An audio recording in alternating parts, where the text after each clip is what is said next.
How's it going? This is Jason Kelce, and welcome to the Phillies Show.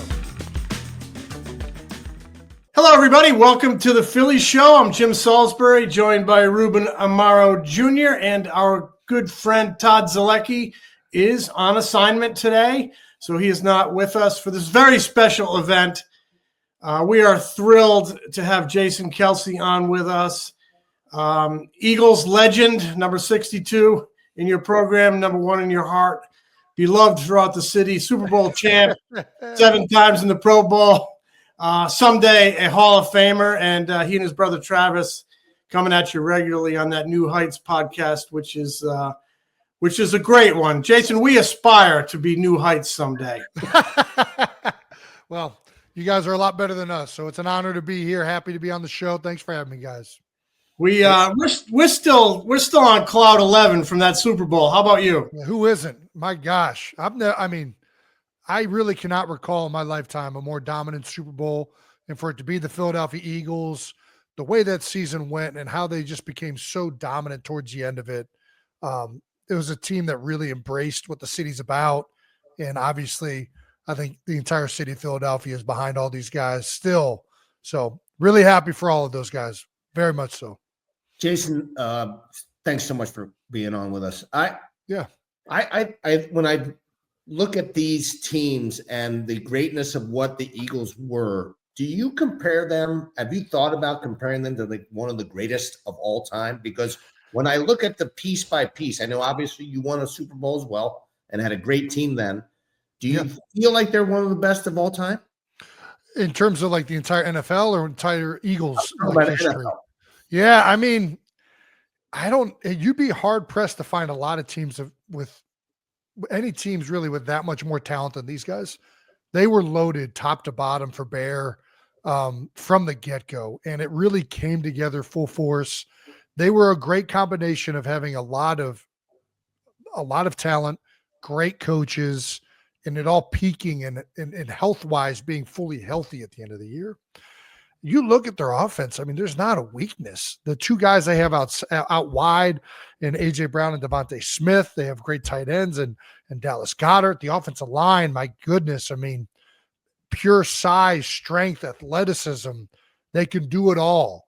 You have a quarterback that's multidimensional, and then they go out and get the best running back in the NFL who has been hindered up there in New York for so many years. And for him to have the season he had, record-breaking the most amount of yards over the course of a full regular and postseason, it's really just so much talent. And it's really a credit to Howie Roseman, the entire coaching staff and scouting department, and getting these guys here. A lot of them are homegrown talent.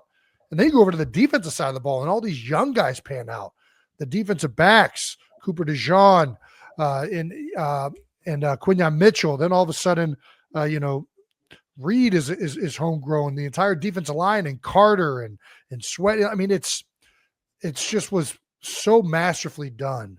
They go out and get a guy, Zach Bond. They bring in Vic Fangio, who brings some tenacity and some ruggedness to that defensive personality.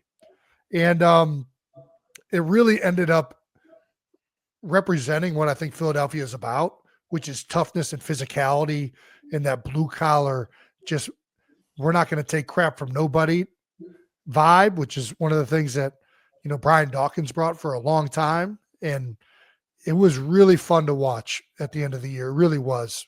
They just dominated teams. They really did. And, up front, in the back end, across the ball, they were so good. I'd be hard-pressed to call them the most talented team ever in the NFL, but I'll tell you this, I don't know that you're going to be able to point out one that's more talented. So I put them right up there with anybody. Pretty awesome. Now, did you actually have, how difficult was it for you? Obviously, you had your brother playing against the Eagles. What was it feeling like for you? Were you that torn? Or, where were you as far as your overall feelings and emotional? Well, you're on a side, you're in a position where there are people on both sides that you care a lot about. So you are torn. You want the best for the people that you love. And in this case, I had people I loved on both teams. And I think the only way I was truly going to come out of that game happy with the outcome was, the Eagles play really well, the Chiefs play really well, and the Eagles, my brother plays well, and the Eagles edge out a victory. That would have been the best case scenario for me. Right. The reality is, I think whenever someone you love is going through a hard time, you feel for that person. And me having lost one, I was definitely feeling for Trav in the moment, but still immensely happy for all of the guys in the Eagles, for the entire city of Philadelphia, Jalen Hurts for what he had been through, Nick Sirianni for what he had been through. I mean, I was there last year when it all fell apart. And for them to rebuild and rebound that quickly, it was just remarkable, top to bottom, how they stuck through it early season with some, there was questions of, is the defense good enough coming out of the Tampa Bay game? There's questions of the quarterback. There's questions constantly of the head coach and his decision-making. And for it all to really culminate into being quite clearly the best team in the NFL, top to bottom, very, very happy for all those guys for sure. Cool. Yeah. The Nick Sirianni story to me is incredible. Yeah. When you go back, maybe 54 weeks ago, there's kind of a referendum in the public about his job. And even 4 weeks into the season, people are wondering if he's the guy. And then all of a sudden, boom, this team takes off. And it just seemed like they really responded to him. He seems like a connector of people, character guy. Tell us what he's like. Give us a little insight. I think that he has a lot of the traits you would want in a head coach.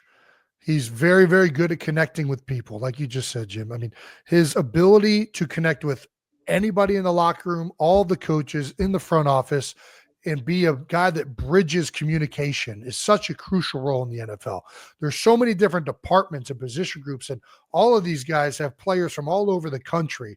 To have a guy that can do that well with guys that are fresh out of college in their early 20s to, people that have been there for years and in their 50s and are been, stuck in their ways potentially. This is the way a great head coach can do this, is bridging all of that together.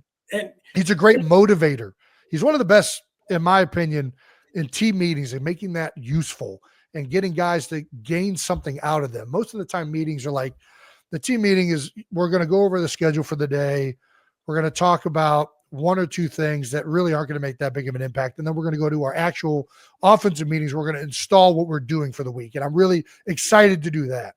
This is a guy, when that team meeting's happening, there's a reason that he's going to be talking to you for the day, whether it's going over the turnovers, how to create them, which every coach does, but he does it in a way where he's got the footage ready.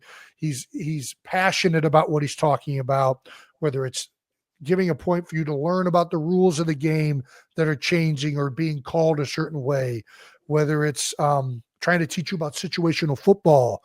He's going to point out positives that people did during the game or practice. He's going to point out negatives.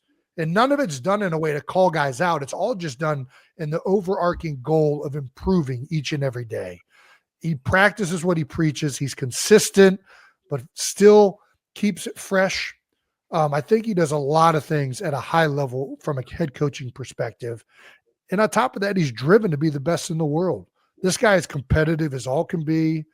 He's constantly trying to become better as a coach, looking himself in the mirror with those fourth down calls where he's criticized early on. Some of them probably more so than he should have been. Some of them, are legitimate questions. Mm-hmm. And I think that he has that ability to be like, listen, I know I want to be aggressive because I've seen how that can create a positive advantage for our team. But at the same time, still learning from each and every one of those experiences along the way. And I think the record proves for itself. Oh, yeah. How he is as a head coach, but just having been in there with him, very, very happy that he was able to go out there and get it done this year. Speaking of the motivational piece, Jason, I know you've got an opportunity to talk to the Phillies after winning the Super Bowl. You went in 2018, the spring of 2018, to talk to the team. Tell us about that experience. What it was like for you? Well, that was, first of all, it was awesome. I mean, my wife and I love going to Clearwater and like that west coast of Florida. So we're happy to be down there in general. We got the opportunity to talk to the team. Gabe Kapler was the skipper at the time. And, that was it was fun to meet him. And I know he was very out there and forward thinking a lot of the things that he was trying to bring to the game.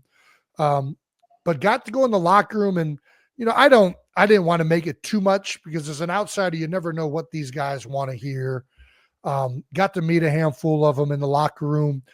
That was my first really experience of, I feel like the football locker room is so diverse.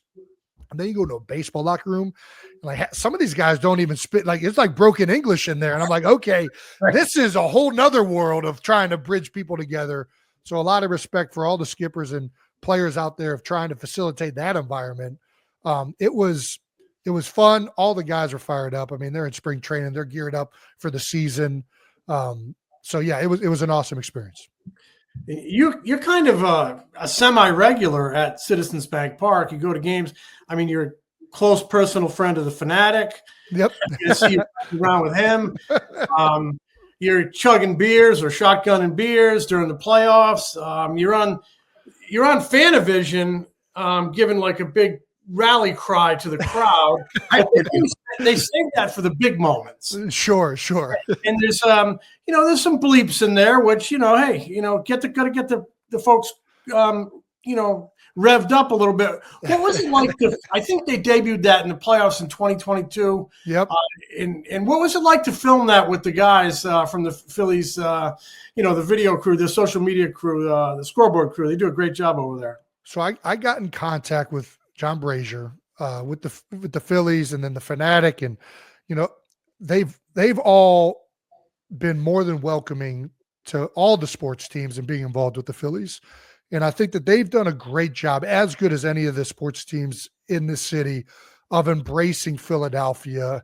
And whether it's the sports stars or different people in the city, they really try and make it something that it feels like it's authentically Philadelphian. And I've always loved going to the games. I grew up a big time Indians fan. I can't call them that anymore. They're the Guardians now. You can call them the Indians. You can call them. All right. Okay. There we go, Ruben. So when I grew up in the 90s, and they were so good. And I was such a big fan. We lost our football team in 96, and we just had built a new stadium in Jacobs Field. So I became a rabid baseball fan. I loved that era of baseball. And I grew up going to a lot of those games. There's nothing, and I listen, I'm a diehard football fan. To me, there's nothing better than going to a ballpark and watching a baseball game. Like nothing tops it, especially if it's a big time game. But even if it's not, if the weather's right, going out, getting a beer and eating a hot dog at a baseball game, I don't know what's topping that to me. It's a great way to spend. And then the pace of the game is so awesome when you're there. It's so perfect for a spectator sport in person. Mm-hmm. So tell us about your experiences with the Jake. It was, I mean, that place sold out for like 3 or 4 years straight because they lost the Browns. And the teams were so good. I mean, Sandy Alomar, Roberto Alomar, Manny Ramirez, Kenny Lofton, Omar Vizquel, Jim Thome. I mean, Albert Bell, Carlos Baerga, my brother's favorite player. Nagy and all the pitchers, Bartolo Colon. There was such an outstanding team that, and it was an offensive team. Like they were scoring runs. Like this wasn't, you're watching low scoring games. This is high packed baseball.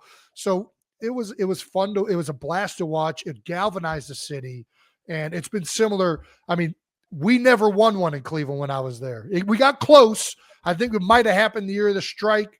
I think that was 96 where they almost would have pulled it out maybe, but it was 94. 94. There we go, Ruben. Keep me honest. Then we had the strike. We didn't play the World Series. Yep. That's right. So I think it was, they were very, very good in that era of baseball. The city was all behind them. Major League had just come out not even that long before that. So it was just a really fun time to be an Indians fan. So Jason, you're a team guy. One of the great things I respect about you is I think the greatest compliment you can give an athlete is saying he's a great teammate. And you are a great teammate. It takes an entire roster. Ruben Amaro was on those Cleveland teams that you probably didn't even know I was on that. He was Hey, there was a lot of guys that came in and out, but Ruben Amaro being there. I mean, listen, the Indians, those were the teams that I loved growing up. And I think that it felt like they had a great chemistry in that locker room. It feels like these Phillies teams have that same chemistry. I was going to try and draw the comparison. Like it really does feel like they're so close. And the Philadelphia feels like they're similar to where we were in Cleveland behind the team. Like there's a representation of the city that it feels strong. And it's a fun time. It was a fun time then to be an Indians fan, just like right now, it's a fun time to be a Phillies fan. And I think I'm looking forward to seeing these guys compete this year. I don't know what it's going to look like, but I mean, damn near they're so close. They're so close, and hopefully they get hot at the right time of the year this year, so we can watch some really, really exciting late season, postseason baseball in Citizens Bank. I don't know. I grew up going to the Jacobs Field. Jacobs Field was a good environment. I got to admit, I don't know that anything's passing up the bank in Red October. It's just absolutely insane environment. So, yeah. I draw a lot of comparisons to what happened in 2023 with the Eagles and how they finished this season. Yeah. And what might be able to happen with the Phillies. I mean, obviously they did not, finish where they wanted to finish. They had a very good ball club, maybe one of the best ball clubs. Could not finish it off. Dodgers ended up, doing their thing. I feel, my personal feeling is, and I kind of wanted your opinion about this. It only takes a couple of different tweaks and certain things to get to that next level. First of all, talk about how difficult it is to win, and number two, how difficult it is to win a World Series or a Super Bowl. It is so hard to win. You have to have all of these things converging at the right moment. And we were really lucky in 2017, and these guys were very fortunate for it all converged this year. You have to have the talent, which the Phillies have. You have to have the talent matching up with the good fortune of health and peaking at the right moment. And then you have to have the coaching. In football, that matters greatly, as I'm sure it does in baseball. All of those things coming together give you an opportunity to get to the dance.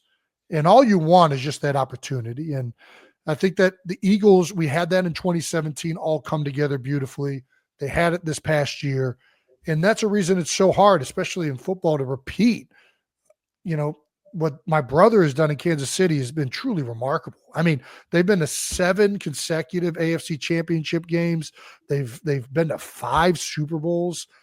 That is beyond rare. And when you have the quarterback that they have and the coach that they have, it makes it a little bit, easier, I guess, but it's still hard. And I think for the Eagles, even though they're going to have a lot of the same pieces, and I hope that it happens for them again next year, there does need to have, you need to be healthy. There's a lot of things that happen that require you to get there. And for the Phillies, they've been so close. They really have. They've been so close. Last year, so much talent on that roster. It felt like they just got cold at the wrong time. And I don't it sucks not having a definitive, they just need to do this, and then all of a sudden they're in the World Series. But it feels like in baseball, more than perhaps any other sport, there's a part where hey, if you just get hot, if the bats get hot at the right time in the postseason, that's what it takes almost. It's like having all the talent, but then it also is this extra factor of fortune and luck to be peaking right at the right time. And they unfortunately just didn't have that last year. I still think they're really close. I really do. It was about as complete of a team as you could see. It just, it didn't end up happening there at the end in the postseason. They just couldn't get the bats around. You're right. Football, you got offense, defense, special teams. You could put them all together. You play a good game. The Phillies, their bats went cold. The bullpen struggled in October. Their starting pitching, excellent. Yes. How much do you watch the Phillies, and who do you like watching? What players do you like watching, or what players do you admire, and maybe which ones do you know and can converse with or interact with? Well, I always love watching offense. I like watching hitters, to be honest with you. I've always enjoyed that. As I've gotten older, I like knowing more about the pitcher and the catcher like relationship and how that process happens. I think it's very similar to center and quarterback. So I nerd out a little bit about that. When Rupp was the catcher, I got to talk to him down in training camp the year I was down there. And that was one of the things I wanted to pick his brain about. Like, dude, what goes into all these decisions and everything? But for me, I love watching Bryce Harper, obviously. I think, who doesn't? That's the easy one. Mm-hmm. Schwarber. I love watching Kyle Schwarber. I think he's a little odd being the leadoff guy, but I'm so used to like Kenny Lofton or like these speed demons being there. And the game has changed quite a bit. But then you watch him at the plate, and it kind of makes sense where I don't know that I've seen a guy with a better eye. Like he'll let pitches go by. I'm like, I don't know how the heck he stayed off of that, but he has a tendency to do it. He's got a great ability to hit for average as well as has a good slugging percentage. So I love watching him play. Jason, I want to tell you, Kyle Schwarber. I've made this comparison before. He is you. No, he is. He is in a lot of ways because he's a team player. Well, he's an Ohio guy, which I think Ohio guys, we always stick together, He's from the Cincinnati area. He prefers Gold Star chili over Skyline. Oh man, this is where we differ. He brings that room. He brings that room together. He can go 0 for 4, and you wouldn't know it. He doesn't get his dauber down. He's there picking up teammate that might be struggling. He is a leader.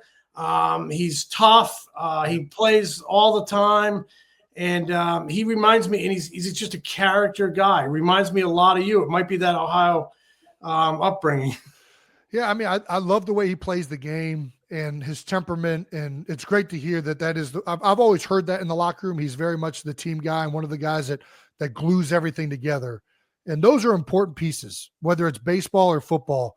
In football, we used to call them glue guys. Like even if they're not necessarily the guy that's the biggest star, which obviously Kyle Schwarber is a huge star, but even just having a guy in a meeting room that somehow just makes the environment more fun and energetic. And those guys are worth their weight in gold to a locker room. Mm-hmm. So, and the best teams typically are when your best players are those guys, because it just marries up and means that much more.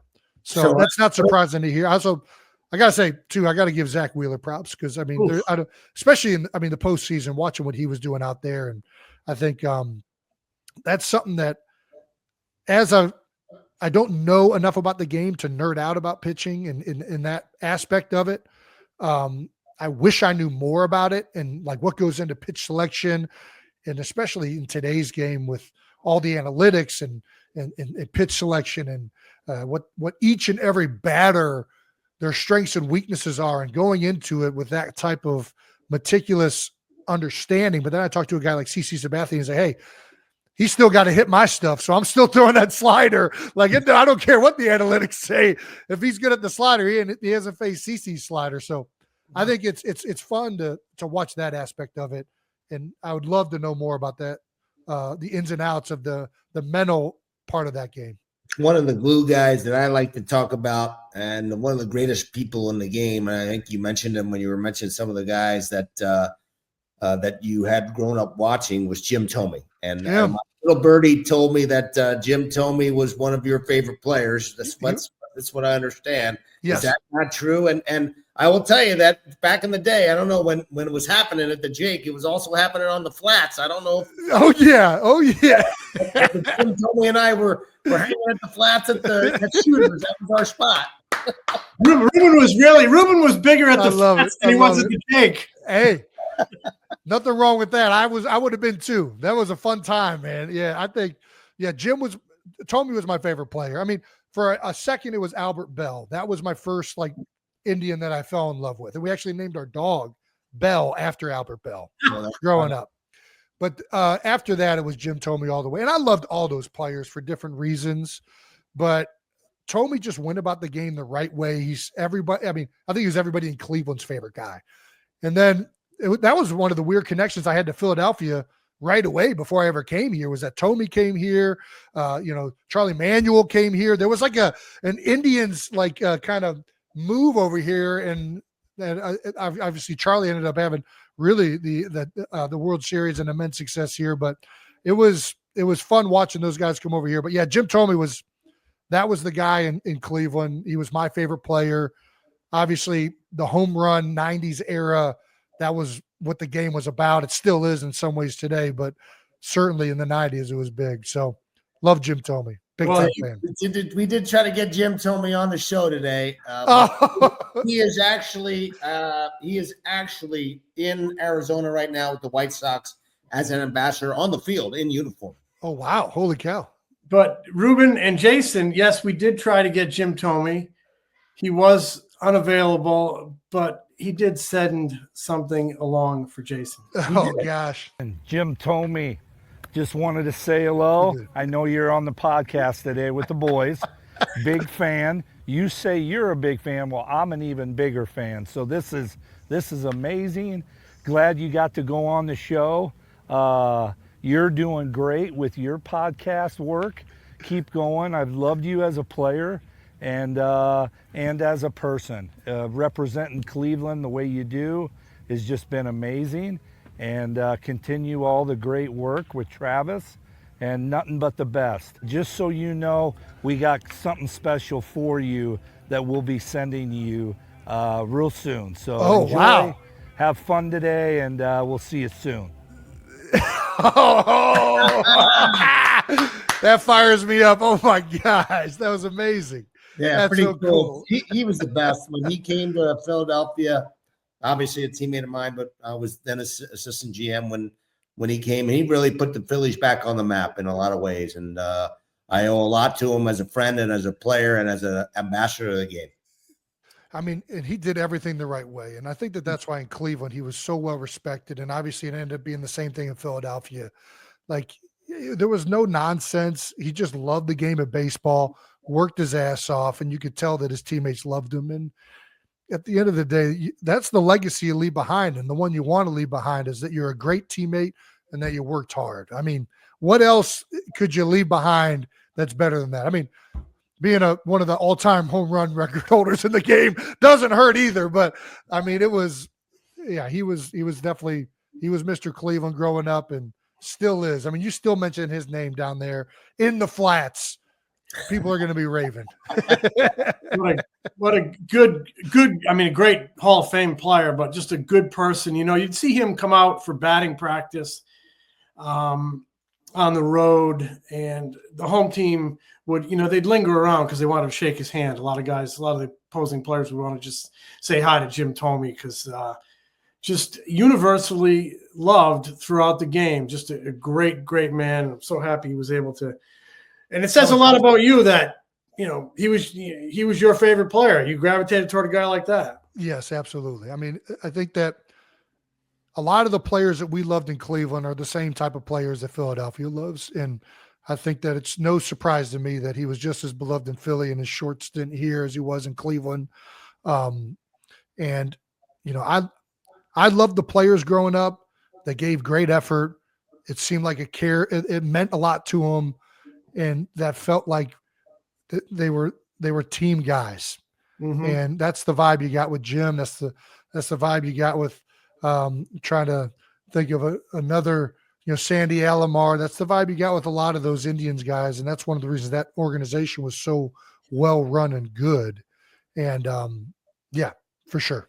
Did I know you played some hockey growing up. I saw you had the Kachuk boys on. They know how to stir it up. Yes, sir.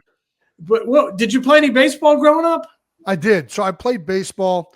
I ended up ripping my growth plate off my arm when I was either 11 or 12. And I tried to come back and play after that, but I never really threw it as well. I mean, before that, I could bring it for a young kid. I was a really good pitcher. Control, needed a lot of work on the control, but I was throwing it so hard, people didn't really want to be in front of it. Wow. So it was, but once I ripped that off my elbow, I could never really throw it the same. So I ended up switching over to lacrosse, another sport that I could put a helmet on and try and hit somebody in. But I loved baseball. That was my first sport that I fell in love with, for sure. I mean, it was baseball, and that was my dad. he coached us, right? He would come to the ballpark. He did the batting order at that time because this was community baseball. He didn't do the travel league that Travis and I ended up playing in. For the community league baseball, when we were real young, coach pitch.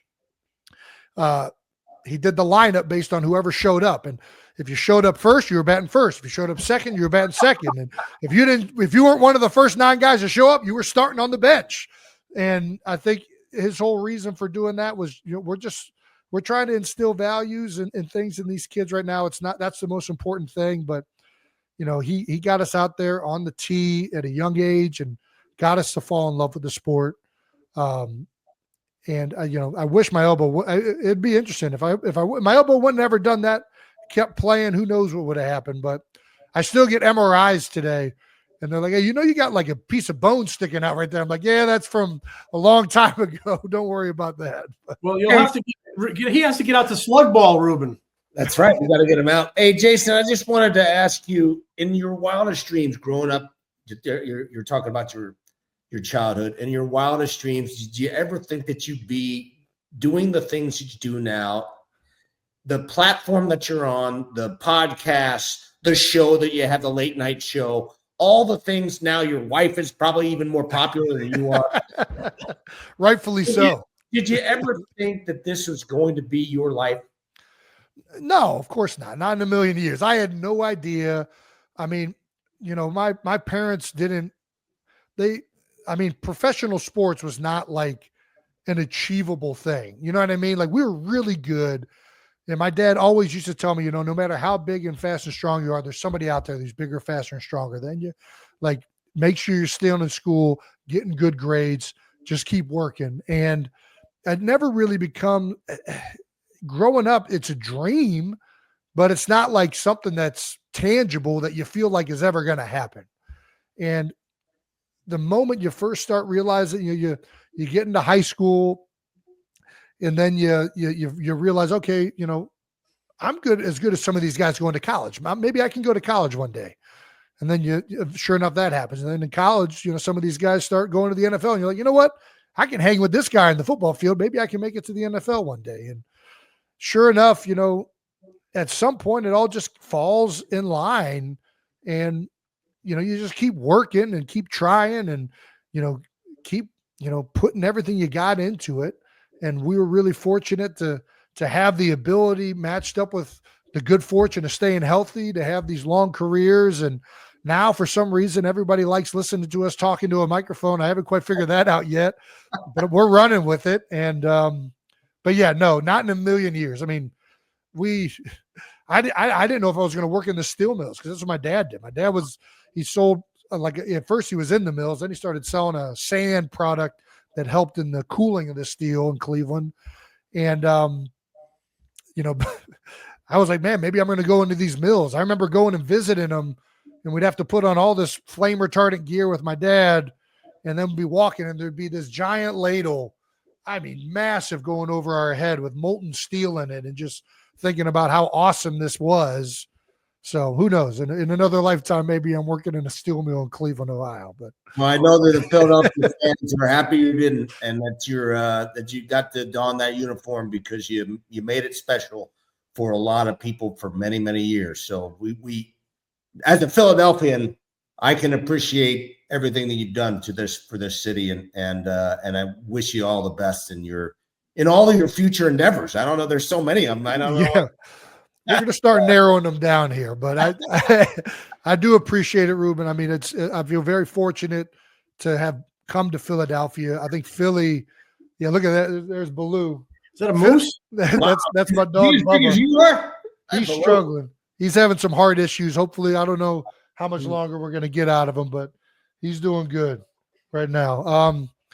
I got, I don't know how many other cities as a center you can amass the amount of attention that you can in this city.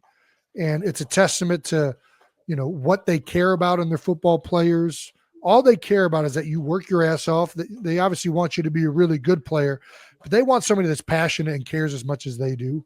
And I got fortunate to come to a city that, as long as you bust your ass and you put everything out there, they're going to love you. And I couldn't ask for anything more. So Very, very happy to have played here.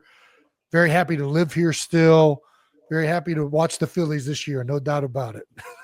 Jason, this was such a great experience speaking with you, an honor. And I echo everything Ruben says. You're a class man, and it's really a privilege to speak with you. Could we finish up with a 30-second step into the middle of the Phillies clubhouse, a 30-second pep talk for the 2025 Phillies?